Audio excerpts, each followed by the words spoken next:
In a bold move aimed at restoring safety and security to America's borders, President Donald J. Trump has declared war on drug cartels, signaling a heightened focus on combating organized crime that threatens the lives and well-being of countless citizens. Let's take a listen. Fentanyl, heroin, meth, and other lethal drugs are pouring across our wide-open border, stealing hundreds of thousands of beautiful American lives, and it's happening like never before in our history. Children are being left without parents, families are being ripped apart, communities are being decimated. Our neighbors and fellow citizens are having their entire worlds destroyed like nobody thought possible. Our country is being poisoned from within by the drugs and by all of the other crime that's taking place. The drug cartels are waging war in America, and it's now time for America to wage war on the cartels. In this war, Joe Biden has sided against the United States and with the cartels.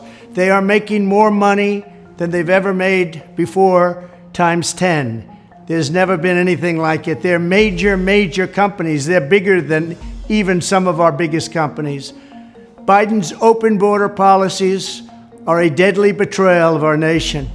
When I am president, it will be the policy of the United States to take down the cartels, just as we took down ISIS and the ISIS caliphate, and just as, unlike the situation we're in today, we had a very strong border, the strongest border, in fact, in the history of our country, and drugs were at a low of 45 years. There's been nothing like what we did just 2 years ago.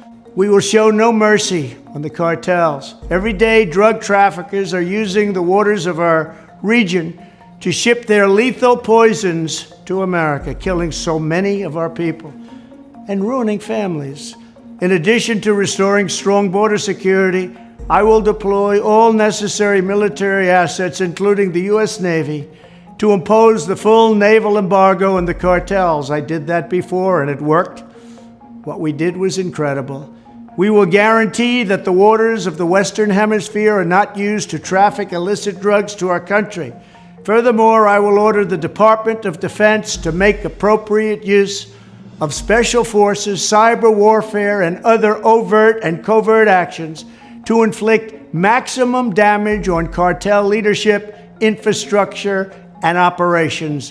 I will designate the major cartels as foreign terrorist organizations. We will sever their access to global financial systems. I will also work to forge an unprecedented partnership with neighboring governments in our region, just like I did in Mexico. And remember, in Mexico alone, an estimated 100,000 civilians have been tragically murdered or gone missing at the hands of these cartels. The Mexican government, run by a very fine man, the president, is really working hard, but it's not working out.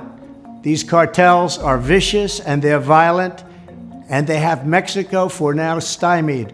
Well, we have to help Mexico, and we have to stymie the cartels.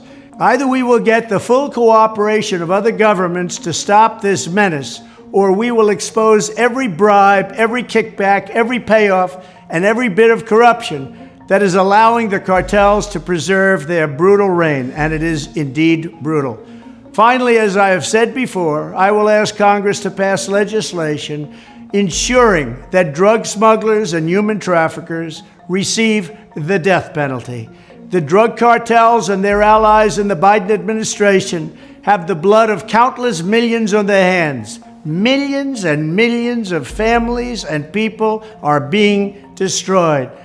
When I'm back in the White House, the drug kingpins and vicious traffickers will never sleep soundly again. We did it once, and we did it better than anybody else. There's never been a better border than we had just 2 years ago.